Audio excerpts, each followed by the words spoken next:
네, 안녕하세요. 오늘도 한번 방송 한번 해보겠습니다. 좀 늦었는데, 빨리 진행해 볼게요. 오늘 코스피랑 코스닥 모두 크게 하락했어요. 코스피는 1.95% 마이너스, 코스닥은 2.33% 마이너스. 네, 아주 크게 떨어졌고, 주로 지금 파는 주체가 외국인이에요. 지금 한국 시장을 그냥 계속 던지고 있어요. 코스닥도 좀 주체 보이시죠? 이걸 지금 다 개인이 받고 있는 거예요. 네. 그러니까 코로나 때는 개인이 받아가지고 외국인이 던지는 거를 크게 수익을 얻었는데 앞으로는 어떨지 그거를 좀 계속 공부하면서 지켜봐야 될 것 같습니다.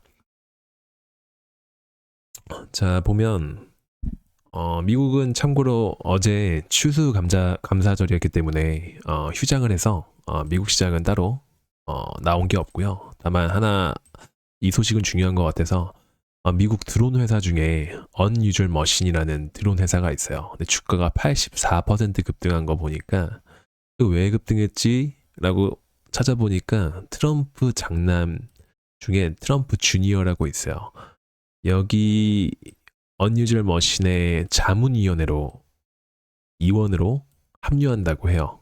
예, 그것 때문에 급등한 것도 있고 거기다가 일론 머스크가 F-35 이 로키드 마틴이 만드는 이 진짜 현존하는 최고의 전투 비행기죠. 근데 이게 지금 사람이 타고 운전할 수밖에 없다는 거, 이게 누가 요즘에 사람 태우고 보내냐라는 거에 비난을 했어요. 예, 그러니까 일론 머스크가 한 말이 뭐냐면 우린 드론이다. 그러니까 이 일론 머스크의 말과 트럼프 대통령이 당선이 되고 그 당선자의 장남이 자문위원회로 참가하다 보니까 주가가 많이 급등했다. 미국도 한국처럼 이런 테마성 주식이 되게 많고, 근데 여기서 저희가 얻어야 될 아이디어가 뭐냐면 결국 드론이라는 거예요. 네. 그러니까 지금 우크라이나나 러시아나 전쟁하는 것만 보더라도 드론 날리면서 싸우죠. 사실 우크라이나가 러시아한테 체급이 아예 안 되는데 드론 가지고 계속 자폭 드론 가지고 날려가지고 정유시설 파괴하고 탱크 같은 거 드론 그거 해봤자 150만 원인데 탱크 몇십억 하잖아요. 그걸 날리고 있는 거 모습 보니까 또 드론이 앞으로 좀 유망하다고 생각을 합니다. 오늘 국내 시장 코스피랑 코스닥 많이 떨어졌다고 하는데 국내 시장 재미없는 것도 있지만 오늘 나온 것 중에 주주들이 좀 실망해야 될 게 뭐냐면 상법 개정이 안 됐어요.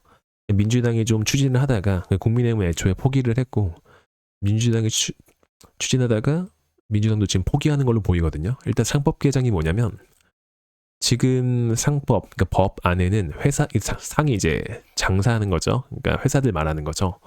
이 회사에 적용되는 상법을 보면 그러니까 이사진이 이제 기업을 운영하는 거니까 이 운영진의 목표는 회사를 위한 거다라고만 적혀 있어요. 근데 사실 이 회사의 주인은 누구죠? 주주죠. 그래서 상법은 사실 회사 플러스 주주의 이익을 위해서 일하는 건데 이렇게 상법을 개정을 하면 이 주주들이 이 운영진들을 감시를 할 수 있고 함부로 못해요. 거기다가 상법은 상장사랑 비상장사까지 다 적용이 됩니다.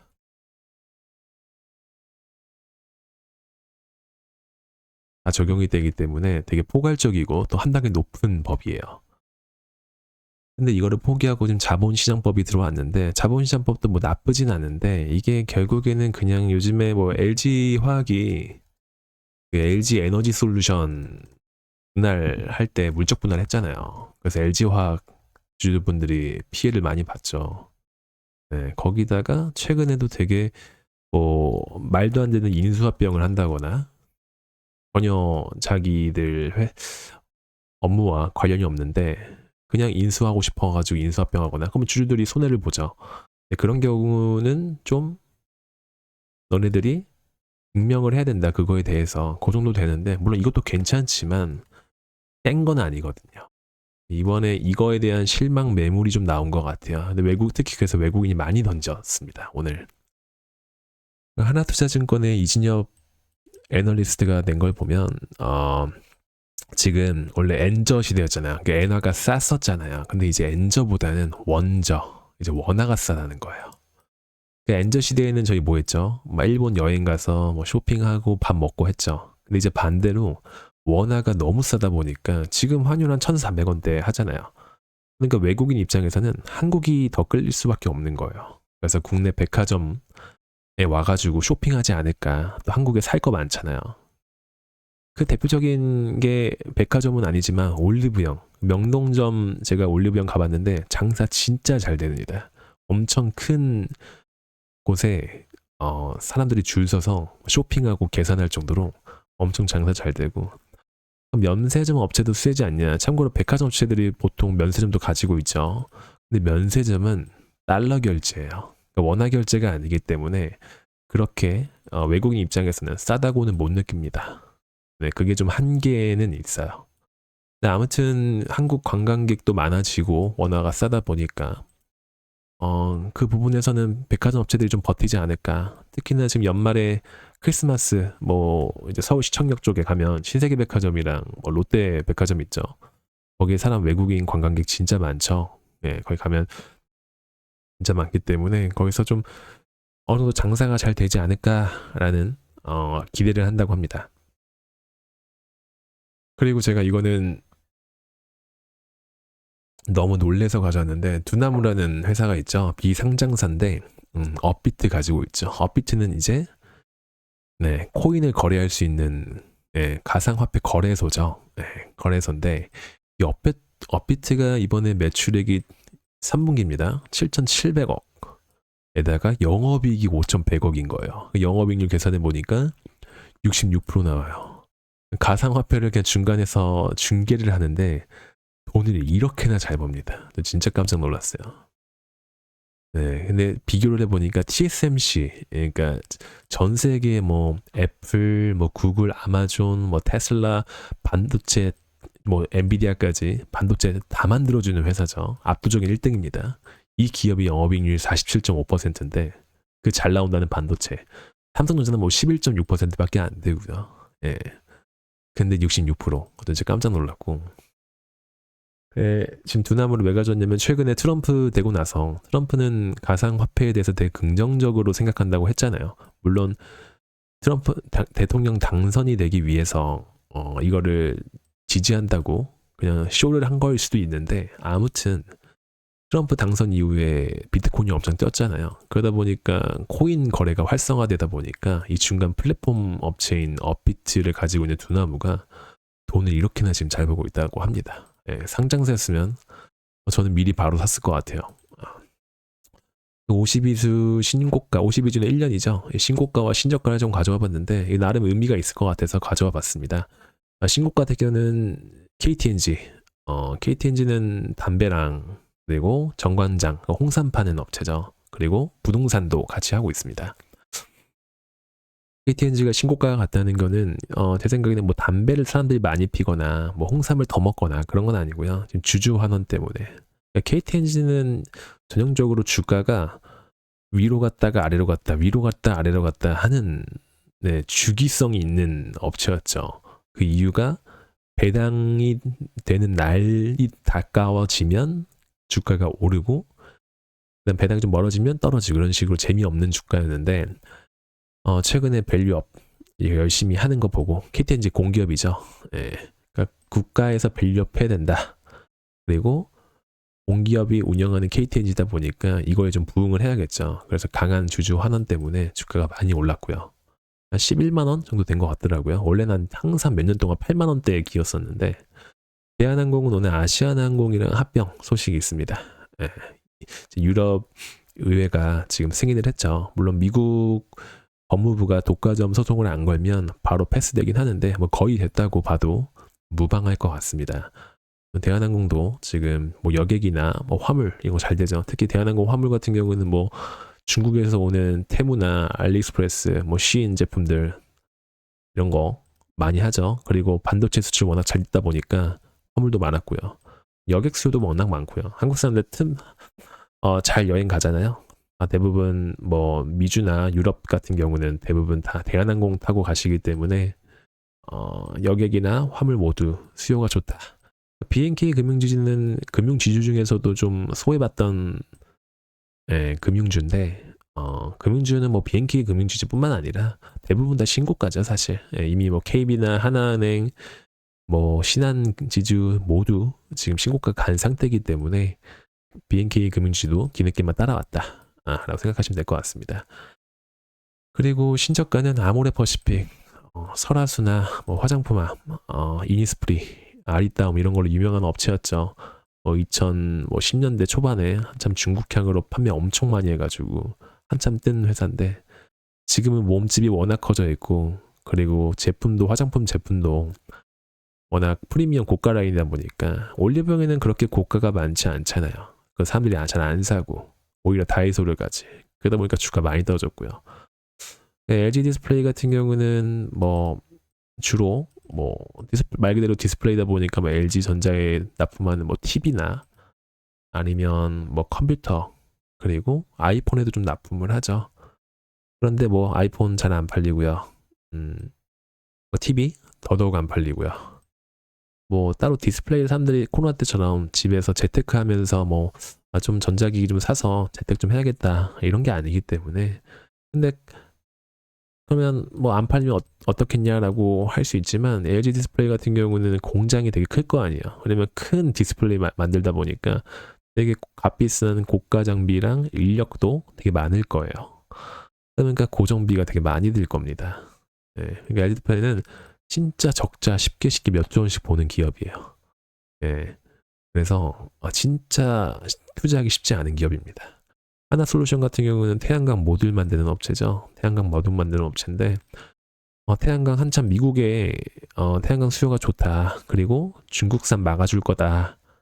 라고 해서 하나솔루션이 직접 미국에 지었는데 지금 재고 엄청 많죠. 태양광 모듈 재고 엄청 많고 중국산 제품도 좀 들어와 있고 거기다가 뭐 중국산 막아준다고 하더라도 동남아 우회해서 들어오다 보니까 이 하나솔루션 제품이 경쟁력이 없는 거예요. 경쟁력이. 예. 거기다 지금 트럼프가 지금 친환경은 사기다라고 했죠. 태양광이 대표적으로 친환경 대표 제품이고요. 그러다 보니까 여러모로 다 안 좋아요. 하나솔루션. 롯데케미칼은 뭐 NCC 업체고 뭐 나프타를 가지고 뭐 기초 유분 만드는 업체죠. 뭐 에틸렌이나 프로필렌 이런 만드는 업체인데 그냥 안 좋아요. 네, 이미 롯데케미칼이 만들 수 있는 것들은 이미 중국이나 주변에 동남아까지 많이 있고 공급 과잉이죠. 공급 과잉에다가 그리고 롯데그룹 계열사의 그런 자본 유동성 리스크가 좀 있죠. 그러다 보니까 최근에 뉴스 보면 롯데월드타워 담보로 내걸었다 해가지고 주가 오른 거 볼 수 있을 거예요. 근데 주가 왜 올랐을까요? 롯데월드타워를 담보를 걸었기 때문에 오른 거예요. 네. 그걸 담보를 안 걸었으면 얘네가 돈 빌려달라는 거 망하겠네 하면서 사람들이 투자 안 하겠죠. 근데 얘네가 야 우리 롯데월드타워까지 걸게 라고 하니까 그래 한번 믿어볼게 하면서 주가 오른 겁니다. 근데 기본적인 사업 펀더멘탈은 오르지 않았기 때문에 저는 되게 부정적으로 보고 있습니다. 현대해상 같은 경우는 보험사죠. 보험사인데 현대해상은 특히나 이제 실비보험, 손해보험사인데 실비보험이 진짜 특화되어 있어요. 네. 실비보험인데 다만 이제 문제는 뭐냐면 지금 배당을 못해요. 그러니까 보험사는 돈이 많아가지고 배당을 하면서 주가가 퍼포먼스가 좋아야 되는데 지금 뭐 삼성화재처럼요. 왜 안 좋냐면 실비라고 하면 사람들 말 그대로 실제 비용이죠. 병원 가서 이제 급여 나오고 이제 비급여 부분에서 이제 자기 부담을 하고 나서 나중에 실비보험 청구를 하는데 한국 사람들 워낙 병원 자주 가고 틈만 나면 치료받고 나 실비보험 있으니까 나 보험 있으니까 청구할래. 이런 마인드 때문에 계속 현대해상은 계속 청구 당해요. 예. 그래서 이 보다 못한 이제 정부가 뭐라고 했냐면 내년부터는 실비보험을 이제 본인 부담금을 늘린다고 해요. 그러니까 실비보험이 있어도 청구를 해도 어느 정도 본인 부담금을 크게 만들어서 과도한 보험료 청구 이런 걸 막는다고 해요. 저는 이게 맞는지 안 맞는지 잘 모르겠지만 어쨌든 그런 추세로 가고 있습니다. 코스모시 소재는 뭐 이제 2차 전지 소재 업체죠. 양극재 만드는 업체인데 뭐 이 2차 전지가 쓰이는 전기 자동차가 워낙 지금 캐즘 현상 잘 안 팔리고 있기 때문에 자연스럽게 코스모시 소재 근데 진짜 많이 떨어졌더라고요. 거의 코로나까지 내려왔습니다. 그래서 만약 2차 전지가 좋아지면 가장 먼저 뛸 업체 중에 하나라고 생각합니다. 자, 그 다음 보면 요약 리포트는 좀 짧게 하겠습니다. 세방전지는 이제 납축전지 만드는 업체죠. 납축전지가 주로 어디로 들어가냐면 이제 그 전기 자동차나 하이브리드 자동차, 그러니까 사실 내연기관차에도 들어가 있어요. 그럼 뭐가 들어가냐? 저희 예를 들어 하이브리드 자동차 할 때 가다가 멈추면 잠깐 시동 꺼진 느낌 나죠. 실제로 꺼지긴 했어요. 그럼 다시 걸죠. 그때 그 하이브리드 자동차를 해가지고 배터리 있다고 해가지고 배터리로 할까요? 아니에요. 시동 걸거나 잠깐 멈추거나 하는 거는 납축전지로 합니다. 네, 그 이유가 뭐냐면 그 배터리는 워낙 크고 사이즈가 크기 때문에 잠깐 멈추고 가는 거에 대해서 오히려 그거를 쓰면 더 전력 손실이 커요. 그 전체를 움직여야 되니까. 근데 납축전지는 지금 밀도도 높고 물론 무겁긴 하지만 밀도도 높고 그리고 이런 자그마한 전기 쓸 때는 아주 효율성이 있어가지고 그래서 세 번째 주목받고 있죠. 특히 AGM이라 해가지고 이거는 이제 어벤먼트 글래스 매트란 뜻이죠. 그러니까 유리 섬유, 그러니까 흡수성 유리 섬유 매트란 뜻인데 말 그대로 흡수. 그러니까 2차 전지가 있으면 중간에 전액이 있잖아요. 그 전액이 사실 막 전지가 막 흔들리다 보면 이제 막 새거나 그럴 수 있는데 이거를 흡수하고 있는 거예요. 전액을 안 흔들리게. 그러다 보니까 전력 효율성이나 안정성에서 뛰어나서 예전 마찬가지로 이게 평균 단가가 높거든요. 근데 이게 많이 팔리면 팔릴수록 세방전지의 이익률이 올라간다라고 생각하시면 될 것 같습니다. 아무튼 자동차가 많이 팔리면 팔릴수록 이 납축전지도 많이 들어간다. 사실 리튬이온 배터리만 있는 건 아니거든요. 참고로 자회사 리튬 배터리도 있긴 합니다. 현대해상 말씀드렸고 K시텍은 뭐 하는 기업이냐면 CMP 반도체 웨이퍼에서 구리 거의 도금하는 거죠. 뭐 예를 들어 제가 이번에 좀 그림도 같이 설명하려고 하는데 이 CMP가 뭐냐면 케미컬 메카니컬 폴리싱이죠. 이 폴리싱만 좀 집중하면 될 것 같아요. 폴리싱이 연마다는 뜻이죠. 그래서 이 웨이퍼, 이 파란색 웨이퍼 위에 이 CMP 슬러리를 뿌립니다. 네, 그러고 나서 이걸 위에 막 돌리면 이제 그 웨이퍼 위에 이 슬러리가 점점점 퍼지겠죠. 네, 이 슬러리가 전도성이 있어요. 반도체는 전기가 통해야겠죠. 네, 이 CMP 슬러리를 뿌린 다음에 CMP 패드로 막 돌려가지고 한다. 반죽 같은 거라 생각하시면 돼요. 반죽의 원리. 네, 원심력에 의해서 좀 퍼집니다. 네, 그러한 제품이다 생각하시면 되고 그럼 왜 CMP 슬러리를 뿌려야 되냐? 반도체 요즘에 적층하고 있죠. 네, 요즘에 적층하고 있죠. 이런 식으로 반도체를 이렇게 옆으로 쌓으면 길어지죠. 제품이. 그러다 보니까 최근에 트렌드는 뭐냐면 이렇게 쌓아요. 네, 이렇게 쌓는데 그러면 중간중간에 얘네들끼리 소통을 해야 되지 않을까요? 얘랑 얘랑 전기적 연결이 안 되면 네, 쌓지만 못하잖아요. 사실은. 그죠? 그래서 이 중간에 이 CMP를 우리 같은 걸 도금을 하는 겁니다. 연마를 해가지고 이런 식으로 오늘 좀 말이 좀 저는데 제가 말을 너무 많이 해가지고 좀 이해 좀 해주셨으면 좋겠습니다. 이런 식으로 해서 전기 전도성을 이렇게 추가 해주는 겁니다. 정말 이거의 미래성이 보이죠. 요즘에 HBM이라 해가지고 반도체 막 쌓아 올리죠. 메모리도. 그래서 CMP가 필수적인 거예요. 그래서 KC텍 주가가 네, 얼마 전까지만 날아간 겁니다. 네. 그래서 미래성 있는 사업을 하고 있다라고 생각하시면 되고 SK바이오파는 엑스코플이라 해가지고 뇌질환, 그러니까 예전에는 간질이라고 불렀는데 지금은 이제 뇌전증, 그러니까 말 그대로 뇌에 전기 통하듯이 막 찌릿하는 증상을 이제 뇌전증이라고 하거든요. 네, 그거에 대한 약품을 만드는 회사입니다. 사실 뇌질환 약품이 왜 힘드냐면 뇌는 워낙 소중한 부위다 보니까 우리 신체도 그렇게 생각을 하거든요. 그 뇌로 들어가는 혈관을 대부분 막아버려요. 그러니까 새로운 물질이 오면 너는 내가 처음 보는데 하면서 막아버려요. 그러다 보니까 뇌에 약품 주입이 너무 힘들다고 하네요. 네. 네, 그래서 저희가 생각하는 뭐 알츠하이머, 치매라고 하죠.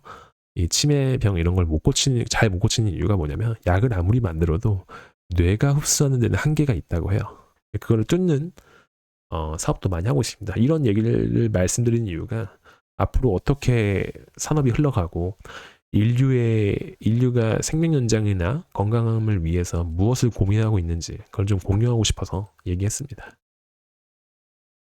JVM은 일단은 그거죠. 의약품 자동 제조기 만드는 업체예요. 의약품 자동 제조기 만드는 업체고, 이 업체는 저희 이제 약국 가면 약사 선생님한테 처방전 드리면 뭔가 기계로 따다다다 하고서 나오잖아요. 사실 그게 은근히 한국만의 특수한 상황입니다. 외국 가면 저희 파우치형이잖아요. 네, 저희는 이렇게 파우치형이어가지고 이렇게 막 약이 이렇게 안에 들어있죠. 뭐 여거는 뭐 노란 약, 여거는 뭐 주황약, 또 딴 거는 뭐 파란 약 이런 식으로 되어 있잖아요. 그래서 한 번에 먹으면 되잖아요. 근데 외국은 그게 아니에요. 외국은 이렇게 원통형입니다. 그래서 얘 먹고 싶으면 이 통을 따로 꺼내야 되고요. 얘 먹고 싶으면 이 통을 또 따로 꺼내야 돼요. 네, 이 통을 따로 꺼내야 돼요. 이게 통식이에요. 그러다 보니까 자동 제조가 안 돼요. 약국에 가면. 무슨 말인지 이해하셨죠? 그러니까 파우치는 하나의 여러 개의 종류를 담으면 되는데, 유럽이나 미국 같은 경우는 이 원통형, 저희가 지금 종류 하나만 있는 거 있잖아요. 뭐 비타민 C 있다 보니까 자동 제조가 안 돼서 일일이 다 약사가 이걸 줘야 되고, 구매자도 이 한 통을 다 사야 돼요. 여기서 하나만 빼주세요 이럴 순 없잖아요. 여기서 하나만 빼주세요 이럴 순 없잖아요. 네, 이걸 다 사야 돼요. 그리고 일일이 다 챙겨 먹어야 돼, 꺼내서. 불편하다는 거죠. 유럽도 이거를 편한 걸 아니까 파우치형이 이걸 점점 도입하고 있어요. 다만 지금 유럽이 지금 경기가 안 좋고 지금 해운비도 많이 상승해가지고 JVM이 좀 좋진 않은데 충분히 성장성이 있는 기업이라고 생각합니다. 제가 말씀드렸다시피 지금 원통형이나 파우치 이런 거 봤을 때 파우치가 훨씬 더 간편하죠. 갑자기 약국에 갔는데 갑자기 원통으로 다 사라고 하면 여러분 사시겠습니까? 네, 인간은 더 편한 거 선호하죠. 물 좀 마실게. 했던 거는 다 지나칠게요. 요즘 조선사 되게 좋죠. 조선사 되게 좋고, 조선사는 이미 수주 잔고는 꽉 차 있어요. 뭐 LNG선이나 뭐 컨테이너선은 뭐 중국에 많이 갔지만, 뭐 LNG선, 뭐 탱커선 뭐 많이 수주를 하는데, 근데 앞으로 핵심 그건 것 같습니다. 그 함정, 그리고 미군의 함정을 유지 보수할 수 있는 MRO라고 하죠. Maintenance Repair Operation이라고 하죠. 그러니까 유지 보수 정비 운영까지 모두 하는 걸 의미하는데, 미군 함정은 뭐 자기들이 못하냐? 못합니다. 네, 미국은 그 선박 제조 기술이나 유지 보수하는 기술이 없어요. 없다시피 해요. 미국이었다가 일본이었다가 한국까지 왔죠. 그래서 지금 전 세계에서 군함이나 선박을 제일 잘 만드는 나라가 한국과 중국이고요. 그걸 또 유지하는 것도 한국과 중국입니다. 그러다 보니까 지금 캐나다나 미국 괜히 그 군 장성들이 한국 찾아가지고 괜히 이런 업체들 둘러보는 거 아닙니다. 야드 가가지고 너네 어떻게 만들어? 뭐 너네 어떻게 정비할 거야? 이렇게 물어보는 이유가 그거예요. 미군 함정까지 하면 돈은 그렇다고 치더라도 레퍼런스가 쌓이죠. 전 세계에서 제일 강력한 군대의 함정을 내가 지금 유지보수하고 있다라고 하면 다른 함정을 만들고 싶어 하거나 맡기고 싶어 하는 업체도 찾아오겠죠. 근데 그게 가장 큰 모멘텀이라고 생각합니다. 또 보면 이스페타시스는 참 아쉬워요. 이 MLB 멀티레이어 보드죠. 이 PCB를 4층 이상 그러니까 쌓아 올려가지고 AI 가속기항으로 하는 업체인데 너무 모멘텀이 좋죠. 왜냐면 AI 가속기, AI 많이 쓰이잖아요. 많이 투자하고 있고 빅테크들이. 거기에 MLB는 무조건 필수적으로 들어가거든요. PCB 보드가 무슨 역할을 하죠? 저희 본체 열면 초록색깔. 그게 반도체랑 전자장치 사이에서 전기적 신호 역할을 하죠. 예를 들어 이게 MLB인데 4층 쌓았죠. 이게 초록색 구리고요. 이걸 보는 게 더 편하겠네요. 이게 AI 가속기인데 MLB 맨 밑에 있죠. 네, 맨 밑에 있고 뭐 D램 이건 메모리고 GPU, CPU는 비메모리죠. 얘네들이 막 명령을 내리고 하고 그 다음에 뭐 얘네만 움직이진 않겠죠. 여기 뭔가 디바이스가 있겠죠. 네. 뭐 예를 들어 스마트폰이 있다고 PC가 있다고 합시다. 그러니까 PC가 여기 있고 여기에 칩이 있으니까 서로 왔다 갔다 해야 되잖아요. 그걸 MLB가 하는 거예요. 근데 왜 여러 층을 쌓았을까요? 얘네가 워낙 많으니까. 예. 워낙 계산을 연산을 많이 하다 보니까 보낼 양도 많아지는 거예요. 그래서 옛날과 달라진 게 뭐냐면 원래는 1층만 썼어요. 근데 이제 쌓아 올린다는 거죠.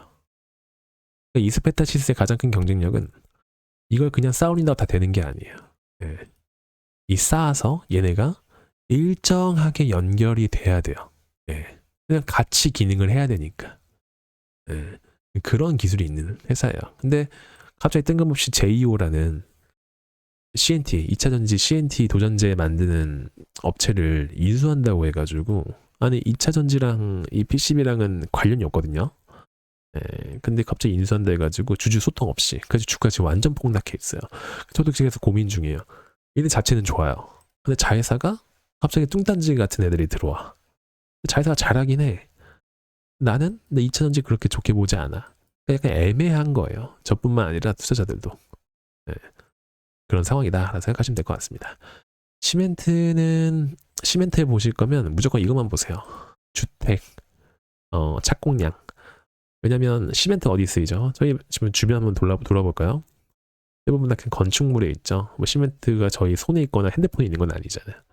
주변에 건축물이 있는데 건축물이 많이 세워지면 세워질수록 시멘트가 많이 쓰이겠죠. 그런데 최근에 어떻죠? 뭐 지방 부동산 무너지고 있고 서울의 그 일부 지역만 아파트 뭐 재건축이든 신축이든 이렇게 올라오고 있고요. 그게 전부예요. 옛날처럼 막 다 쌓아 올리거나 아파트 하듯이 이게 아니죠. 요즘에는. 그러니까 시멘트 회사는 지금 굉장히 재미없고 앞으로도 그렇게 큰 모멘텀은 없을 것 같습니다. 게임 회사는 지금 각 회사마다 자기들 게임을 잘 만들고 그만큼 유저를 확보해서 게임 회사가 돈 버는 방식이 그거잖아요. 최대한 유저를 많이 모아서 이 유저들이 그 게임 내에서 상품, 뭐 게임 뭐 캐릭터나 뭐 제품 같은 걸 구매하거나 아니면 유저들이 많으면 많을수록 광고를 달 수가 있거든요. 그럼 그 광고 단가가 올라가요. 유저가 많을수록. 광고비 아니면 주로 광고비긴 해요. 광고비 아니면 광고 매출 아니면 뭐 방금 말씀드렸다시피 이들이 구매하는 뭐 상품, 뭐 캐릭터 뭐 이런 건데 그런 건 다 비싸고 하더라도 제 생각에는 지금 애플이 지금 저희가 게임 하려면 모바일 게임 하려면 뭐 앱마켓이나 뭐 안드로이드 거기서 플레이스토어에서 다운로드 받잖아요. 그 다운로드 받을 때마다 30%를 줘야 됩니다. 게임사가 애플이나 아니면 구글한테 안드로이드 구글이 가지고 있으니까요. 그러니까 되게 높은 거예요. 30%대 간다는 거는. 그냥 앱마켓 그냥 장터 열어놓고 장사해 대신 우리가 30% 떼줘 이거예요. 최근에 유럽에서 너무 비싸다 해가지고 17% 낮춰라 해가지고 17% 낮췄죠. 이 오면 한국까지 적용이 되면 만약에 굉장히 게임사들이 수익성이 높아질 걸 생각해요.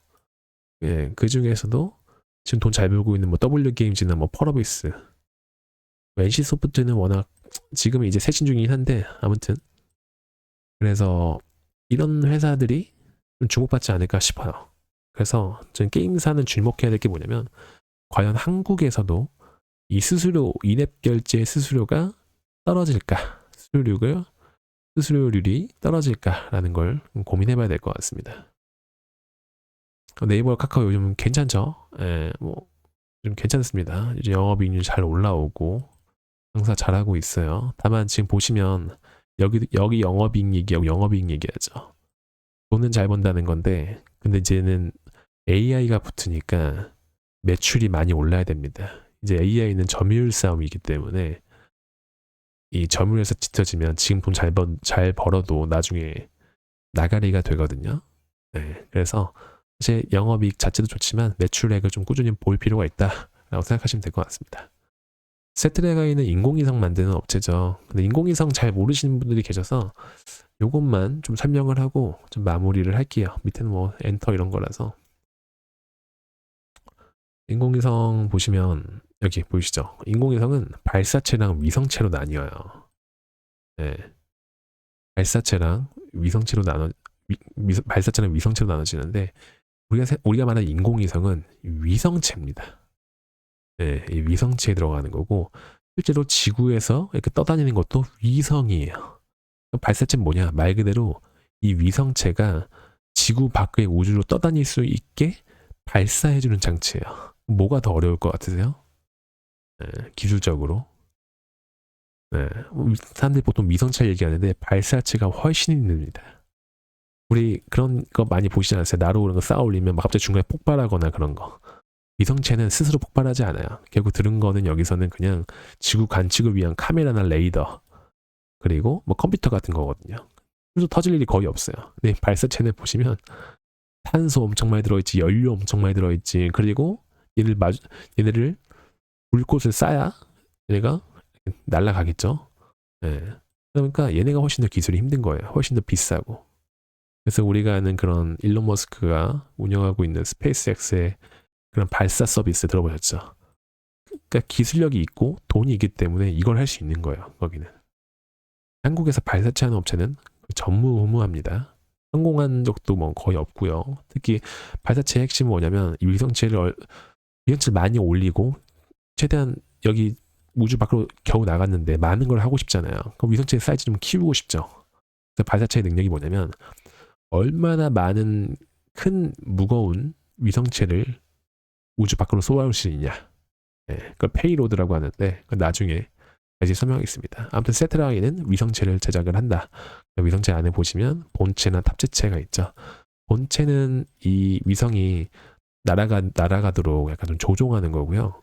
이 탑재체가 핵심입니다. 탑재체가 지구를 관측하기 위해서 이렇게 막 레이더를 쏘거나 뭐 카메라를 보거나 이런 걸 하는 거예요. 여기 안에 다 컴퓨터가 들어있다 생각하시면 돼요. 보시면 뭐 지구 관측에서 뭘 하냐, 뭐 기상도 볼 수 있고 재난재, 뭐 도시변화, 뭐 군사 목적도 있겠죠. 이런 게 앞으로 좀 인공위성 사업자에게는 좀 중요할 것 같다. 세트라이가 그걸 하고 있다라고 생각하시면 될 것 같습니다. 엔터만 마지막으로 할게요. 뭐 YG나 SM, JYP, 하이브가 있는데 모두 지금 다 대부분 보면 돈 잘 벌고 있어요. 이번에도 내내 재미없다가 최근에 한 달 들어서 지금 주가 퍼포먼스가 좋은데 그 이유가 트럼프 리스크가 없기 때문이에요. 트럼프가 지금 리스크가 뭐죠? 관세죠. 근데 엔터사들은 관세가 따로 없죠. 왜냐면 사람만 비행기 타고 입국하기 때문에. 그때 관세를 내지는 않잖아요. 예. 그래서 특히나 케이팝이 워낙 SNS 타서 워낙 인기가 많아가지고 미국에서 관세 없이 돈 잘 벌고 할 수 있다. 네, 그렇게 보시면 될 것 같습니다. 자, 오늘은 여기서 마무리하겠습니다. 준비를 잘 해서 말도 한번 깔끔하게 다음에는 더 연습해서 점점 이제 3일차니까요. 좀 준비를 열심히 해서 잘해보겠습니다. 감사합니다.